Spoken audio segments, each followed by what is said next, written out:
بفضل بسم الله الرحمن الرحيم سبحان الذي أسرى بعبده ليلا من المسجد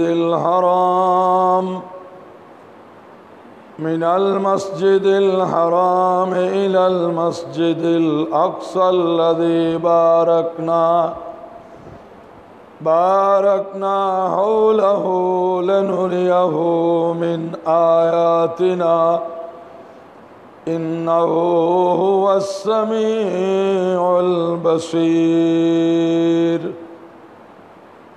صدق الله مولانا العظيم وبلغنا رسوله النبي الحبيب الأمين الكريم ونحن على ذلك من الشاهدين والشاكرين والحمد لله رب العالمين مولاي صل وسلم وبارك عليه मोहतरम हाज़रीन किराम रहमानी व रहमाकुमुल्लाह ताला पवित्र कुरान हकीमेर सूरा बनी इस्राइल शरीफेर प्रथम आयते पाक तिलावत करेছি যে আজকে আমরা মেহরাজুন নবী সাল্লাল্লাহু আলাইহি ওয়াসাল্লাম নিয়ে আলোচনা করছি অনেক পরে আর মহান আল্লাহ এই মেহরাজুন নবী সাল্লাল্লাহু আলাইহি ওয়াসাল্লামকে পবিত্র কোরআনে পাকে আল্লাহই সর্বপ্রথম আলোচনা করেছেন সুবহানাল্লাহ। তো আমরা যারা মেহরাজুন নবী সাল্লাল্লাহু আলাইহি ওয়াসাল্লামকে উপলক্ষ করে আলোচ্য বিষয় হিসেবে এটাকে নির্ধারণ করছি, এটা আমরা মূলত আল্লাহর সুন্নত পালন করছি সুবহানাল্লাহ। যে আল্লাহ রব্বুল ইজ্জত রসুল করিম সাল্লাল্লাহু আলাইহি ওয়াসাল্লামের মেরাজে গমন এবং মেরাজ থেকে প্রত্যাবর্তন এবং মেরাজের হকিকত, যে মেরাজ জাগ্রত অবস্থায় ছিল, সশরীরে ছিল, এই বিষয়গুলো কোরআনে পাকে আল্লাহ রব্বুল আলামিন সূরা বনী ইসরাইলে সূরা ওয়ান নজমে আল্লাহ বর্ণনা করেছেন সুবহানাল্লাহ। তো আল্লাহ রব্বুল ইজ্জত যাদের সামনে আল্লাহর বক্তব্য আসছে ওদের সম্পর্কে পরিপূর্ণ ওয়াকিফ হাল আল্লাহ রব্বুল ইজ্জত সুবহানাহু ওয়া তাআলা, যার কারণে উনি কখন কিভাবে বলতে হবে সেভাবেই পেশ করেছেন সুবহানাল্লাহ। বাস্তবিক পক্ষে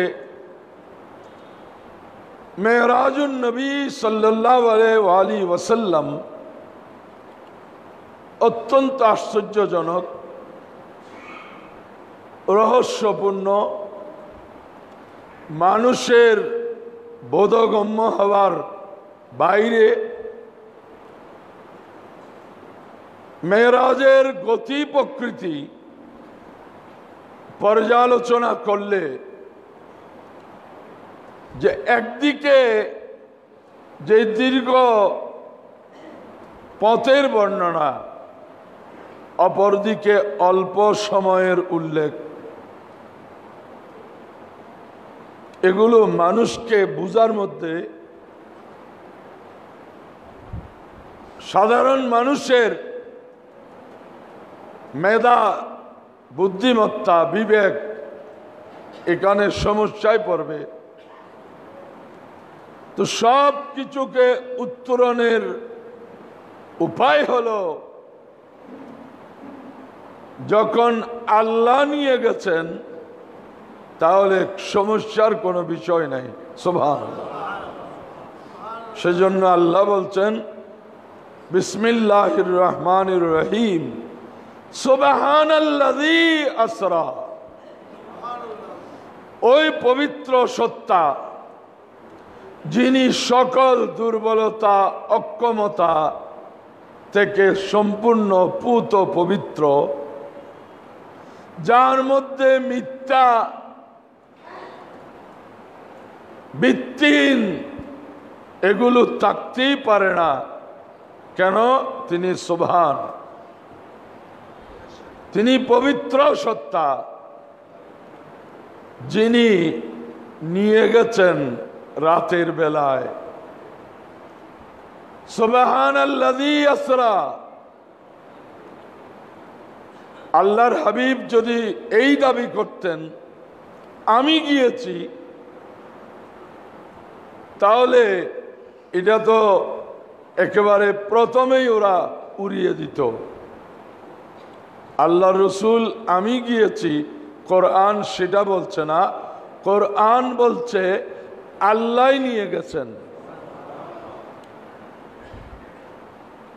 ইসরা আরবি শব্দ, এর অর্থ হলো সাইর ফিল লাইল, রাতের বেলায় সফর করা।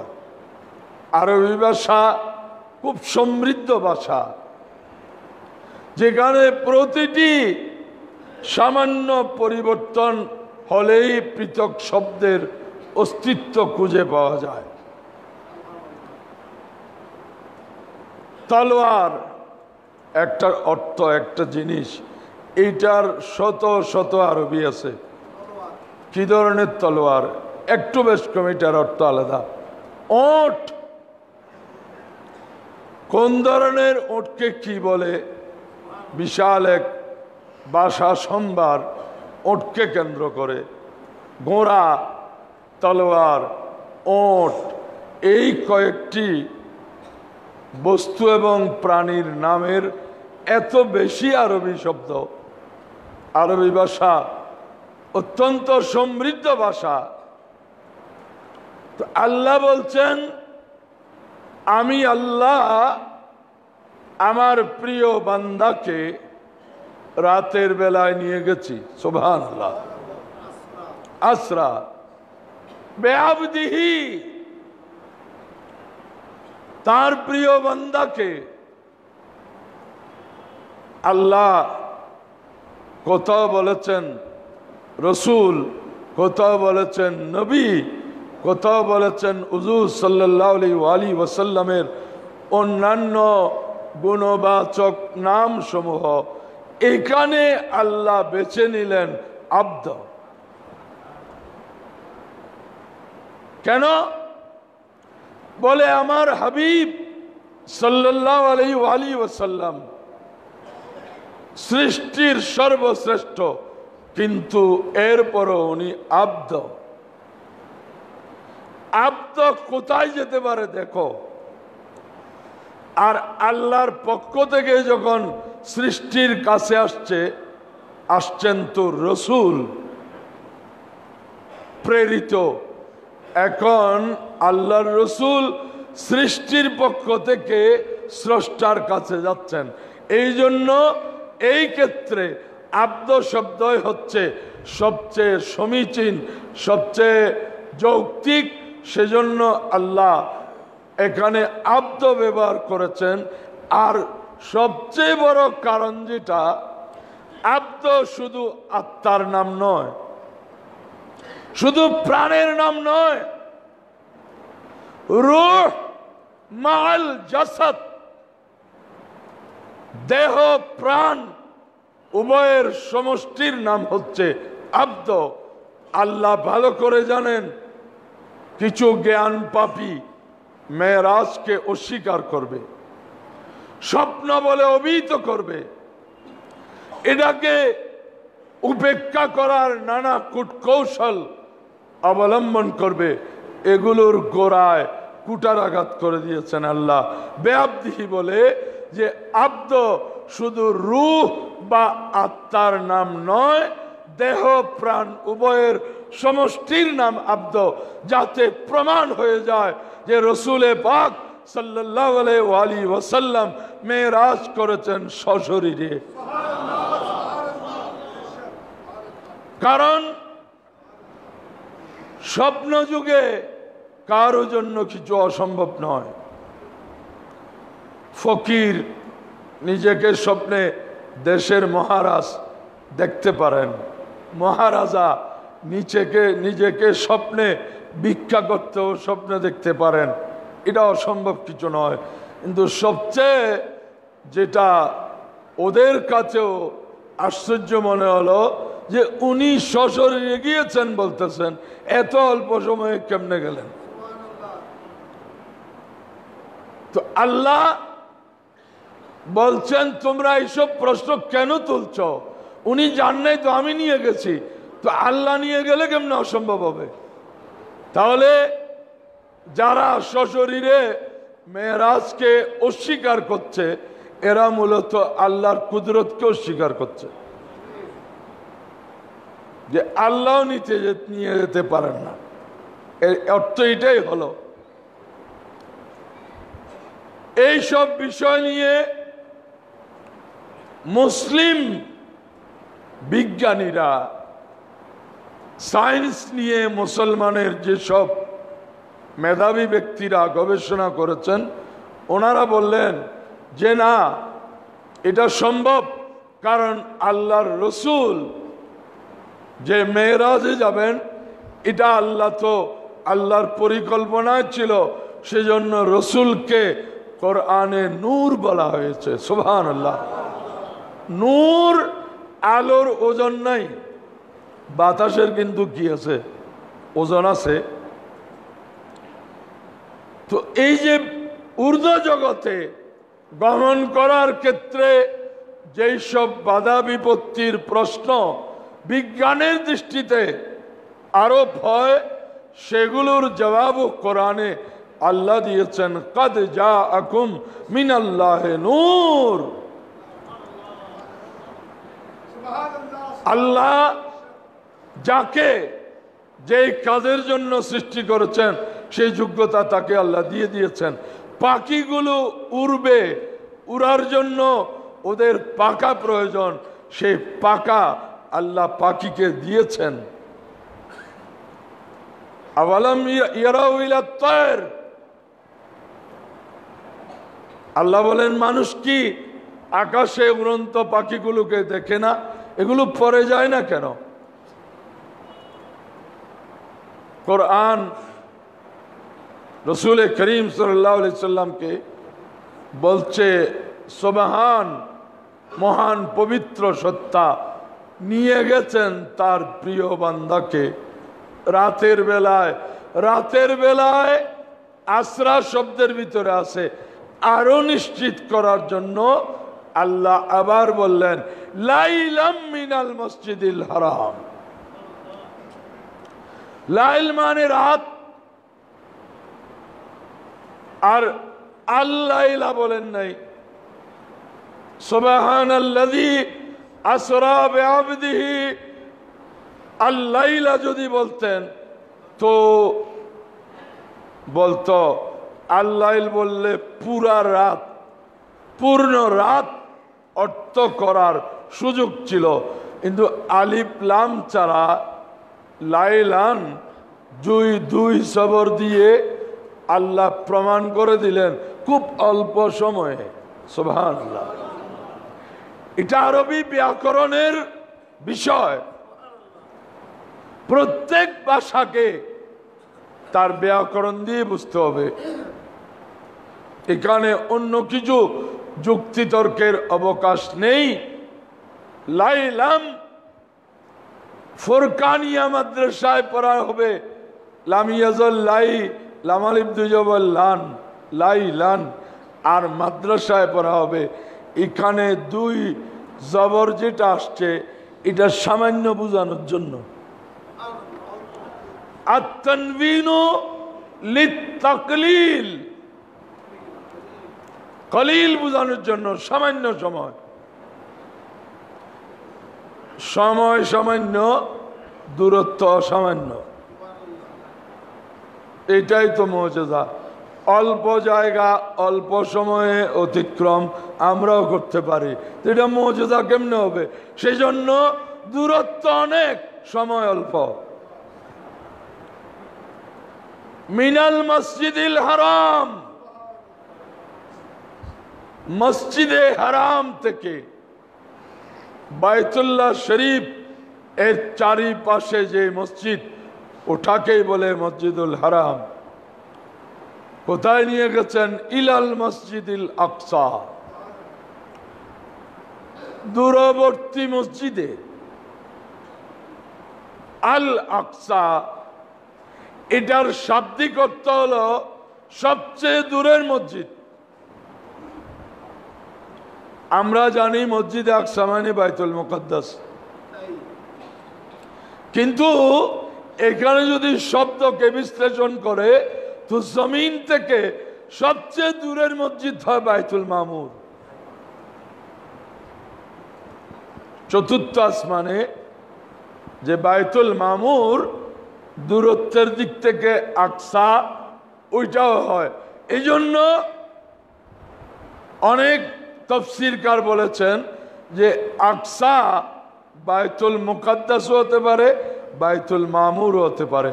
নামের দিক থেকে মসজিদে আকসা বাইতুল মুকদ্দাস, আর শাব্দিক অর্থের দিক থেকে মসজিদে আকসা বাইতুল মামুর। এবং লাইলাতুল মেরাজে রাসূল পাক সাল্লাল্লাহু আলাইহি ওয়াসাল্লাম ইরশাদ করেন, আমি বাইতুল মামুর থেকে নিচের দিকে দেখলাম, দেখা গেল যে বাইতুল্লাহ শরীফ এর সোজা উপরে বাইতুল মামুর। লাউ সাকাতা লা সাকাতা আলা বাইতিল্লাহ, চতুর্থ আসমান থেকে যদি বাইতুল মামুর খসে পড়ে তো বাইতুল্লাহ শরীফের উপর পড়বে। কারণ ওই বাইতুল মামুরের ছায়া আল্লাহ জমিনে ফেলেছিলেন, আর আদম আলাইহিস সালাম সেই মোতাবেক বাইতুল্লাহ শরীফের ফাউন্ডেশন দিয়েছেন। লাউ সাকাতা লা সাকাতা আলা বাইতিল্লাহ।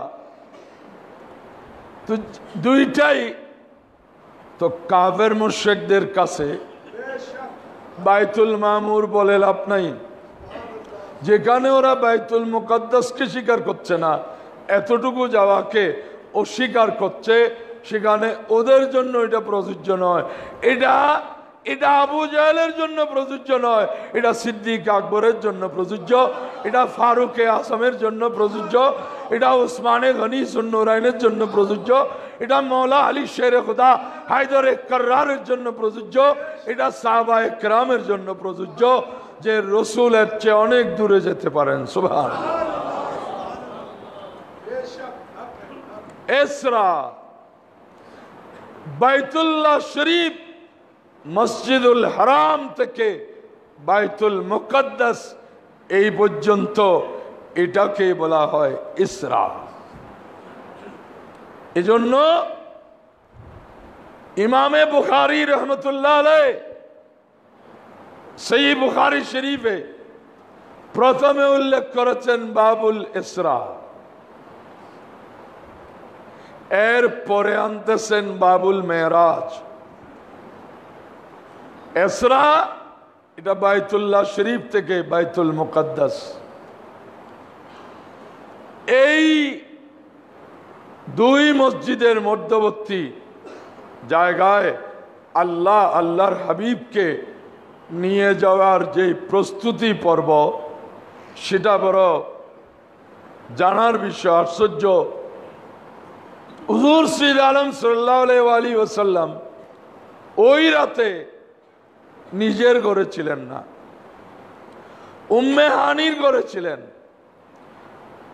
উম্মে হানি হচ্ছে হযরতে মৌলা আলী শেরে খুদা রাদিয়াল্লাহু আনহুর বোন, আবু তালেবের মেয়ে। তার আসল নাম ফাখতা। বাবে উম্মে হানি মক্কা শরীফের একটা পরিচিত গেট, তুর্কিদের নির্মিত হেরাম, যেটা ভেঙে এখন প্রশস্ত করে আবার ওদেরই আদলে ওরা নতুনভাবে তৈরি করছে। সে বাবে উম্মে হানি বাবে আব্দুল আজিজের কাছেই। এই ছোট ছোট গম্বুজগুলো শুধু ওই জায়গায়, যেই জায়গা থেকে রসুল পাক সাল্লাল্লাহু আলাইহি সাল্লাম মেরাজে গিয়েছেন, সেই গুম্বদের উপরে ভিতরে লেখা আছে রসুল্লাহ। এখন তো এগুলো ভেঙে ফেলছে। এটা কেন? তুর্কিরা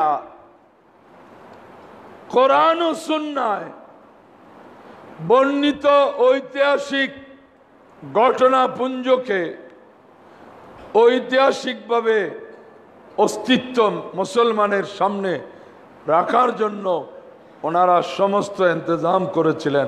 কারণ একজন মুসলিম যখন মক্কা শরীফ গিয়ে আপন দেশে মেরাজের ঘটনা শুনেছেন, মসজিদুল হারাম থেকে গিয়েছেন, মসজিদুল হারামের কোন জায়গা থেকে গেলেন সেটা যেন মুসলমান সচ্চক্ষে দেখতে পারেন, সেই ব্যবস্থা তুরস্ক যখন ক্ষমতায় ছিল, তুর্কিরা যখন শাসন করেছে, ওরা হারাম শরীফকে, দুই হারামকে সেভাবেই গড়ে তুলেছিলেন। এটা ইসলামের জীবন্ত ইতিহাস। কিন্তু ইহুদি নাসারা কোনোভাবে চায় না ইসলামের ইতিহাস এভাবে জীবন্ত থাকুক। কারণ আল্লাহ বলেছেন, ওয়ালা তাজিদান্না আশাদ্দান নাসে আদাওয়াতান লিন্নাস লিল্লাযিনা আমানু আল ইয়াহুদ, যে ইমানদারের জন্য সবচেয়ে বড় শত্রু বাবাপন্ন জাতি হলো ইহুদি। ওরা কিছু মানুষের ব্রেনে ঢুকাই দিয়েছে এইভাবে স্মৃতি রক্ষা করা শিরিক। নাউজুবিল্লাহ নাউজুবিল্লাহ। তাহলে প্রশ্ন আসবে, মাকামে ইব্রাহিম কেন রাখা হলো? এটাও তো স্মৃতি। সাইয়্যিদুনা ইব্রাহিম আলাইহিস সালাম ওই পাথরের উপর দাঁড়িয়ে বাইতুল্লাহ শরীফ নির্মাণ করেছেন, তো কি হয়েছে? এখানে কত সিঁড়ি ফিট করেছিল এই ইমারত তৈরি করার সময়। এই সিঁড়ি কি কেউ সংরক্ষণ করে? এই সিঁড়ি সংরক্ষণের প্রশ্নই আসে না, কারণ এই সিঁড়িতে মুজিজার কোনো বিষয় নাই। কিন্তু ওই পাথর এমন পাথর, পাথরটি নবী চিনেছে, ইব্রাহিম আলাইহিস সালাম দাঁড়িয়েছেন, তো পাথর মোমের মতো নরম হয়ে গেছে। ওনার পদচিহ্নকে ধারণ করে রাখলো। পাথরেরও উপলব্ধি এসেছে যে রসুলের পদচিহ্নকে ধারণ করলে আমার মান মর্যাদা বাড়বে, আমি সম্মানী হব, আমি আল্লাহর দরবারে ইমানদারের কাছে সম্মানের পাত্র হব। সেই বিষয়টা পাথরের মধ্যে আসলো। পাথর মোমের মতো বিগলিত হয়ে ইব্রাহিম আলাইহিস সালামের পদচিহ্ন ধারণ করে রাখলো। আজকে মুসলমান সেই মাকামে ইব্রাহিম দেখে এই কথা অবিশ্বাস করার কোনো সুযোগ নাই। মানুষ ইমানদার মাত্রই এই বিশ্বাস করতে পারলো যে আমরা নরমের উপর, কঠিনের উপর, শক্তের উপর পা দিই, কিছু হয় না। ওনারা পাথরের উপর দাঁড়িয়েছেন, পাথর মোমের মতো নরম হয়ে গেছে।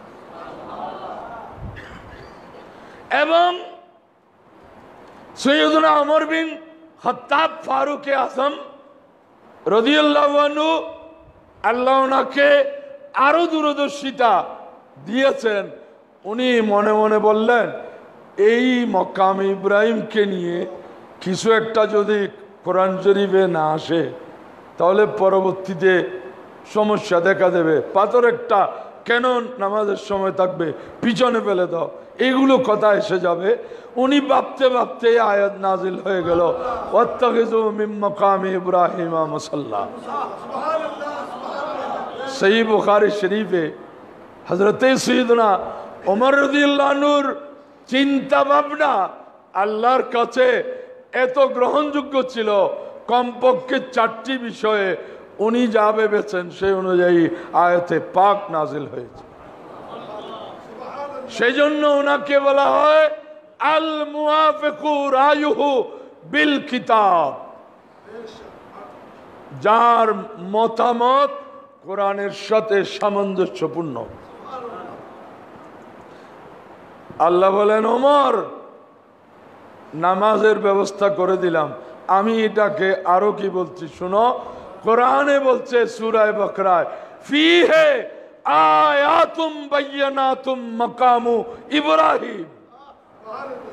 বাইতুল্লাহ শরীফে আমার কুদরতের অসংখ্য নিদর্শন বিদ্যমান, তার মধ্যে একটা হচ্ছে মাকামে ইব্রাহিম।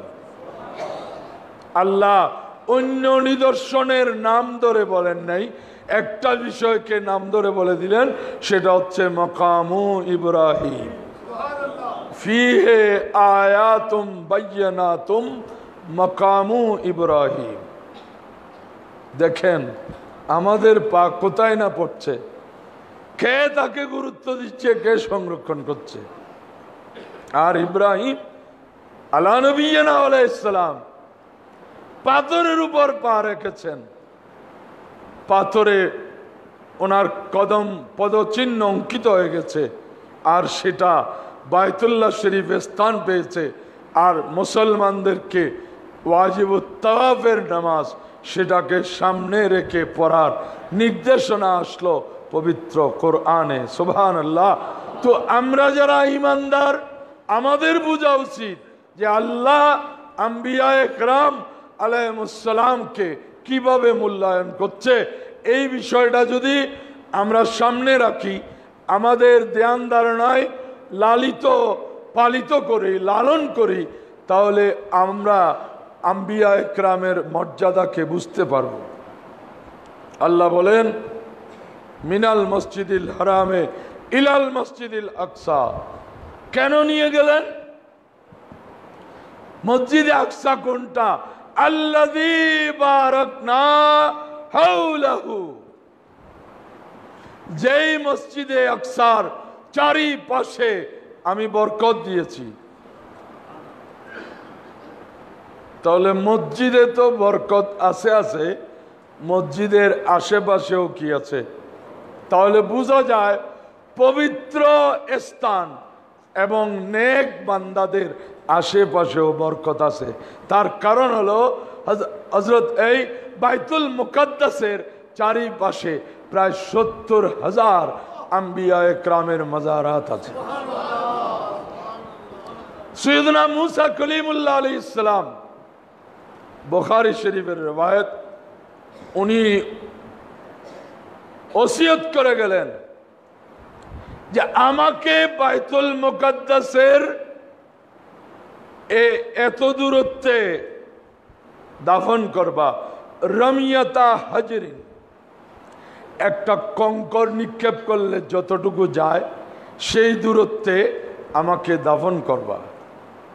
মুসা আলাইহিস সালাম সেই ওসিয়ত করে গেছেন, সেই মোতাবেক ওনাকে কোথায়, ওনার বাড়ি মিশর, কোথায় এনে দাফন করলো।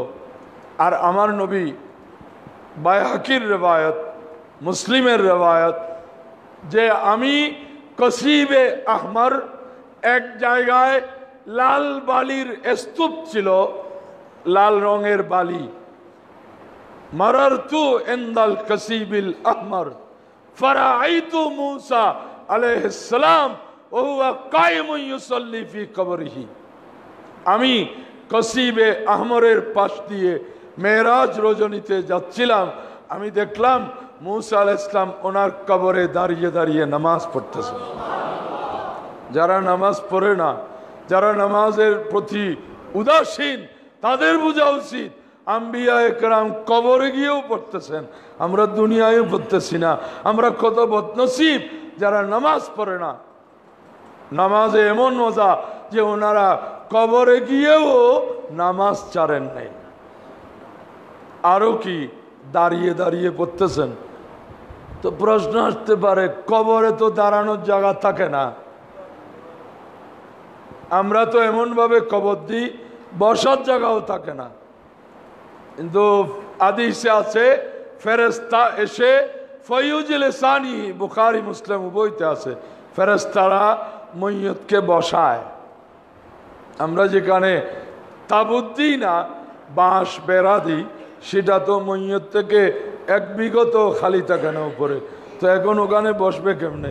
আর এটা আমরা দিয়েছি, কেমনে বসাবে যিনি বসাবেন তিনি জানেন। আমরা জীবনের 80 বছর 90 বছরের পুরা ইতিহাস নিজের স্মৃতিতে কোথায় সংরক্ষণ করে রাখছি? এত কথা যেগুলো লিখলে ভলিউম ভলিউম হয়ে যাবে, এগুলো কিন্তু আমার এখানে কোথাও না কোথাও সংরক্ষিত আছে। কোথায় আছে আমিও জানি না, কিন্তু প্রয়োজন হলে বের করে দিই। তো আমার মধ্যে যদি এই ব্যবস্থা রাখা হয়েছে, তো আল্লাহ ওই জগতে সেই ধরনের ব্যবস্থা রেখেছেন। সুবহানাল্লাহ। আল্লাহ বলেন, যেই মসজিদের আশেপাশে বরকত দিয়েছি, কেন নিয়ে গেছেন? বেলেনুরিয়াহু মিন আয়াতিনা, আমার কুদরতের নিদর্শনগুলো ঊর্ধ্ব জগতে এবং অদৃশ্য অবস্থায় যা আছে এগুলাকে ওনাকে দেখার জন্য, দেখানোর জন্য। কারণ সবার কাছে অদৃশ্য থাকলে একজনও যদি এগুলা চোখে না দেখে তাহলে কেমনে হয়? সবাই বলবে আমরাও দেখি নাই, নবীও দেখেন নাই। আল্লাহ বলেন, আমি ওনাকে দেখানোর জন্য, আমার কুদরতের নিদর্শনগুলো দেখানোর জন্য নিয়ে গেছি।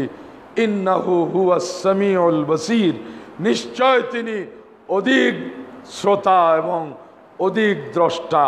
ওনার শোনার ক্ষমতাও অধিক, দেখার ক্ষমতাও অধিক। আল্লাহ রাব্বুল আলামিন কোরআনে পাকে বর্ণিত এই বিষয়গুলোকে বিশ্বাসের ক্ষেত্রে পরিপূর্ণভাবে বিশ্বাস করার তৌফিক দান করুন।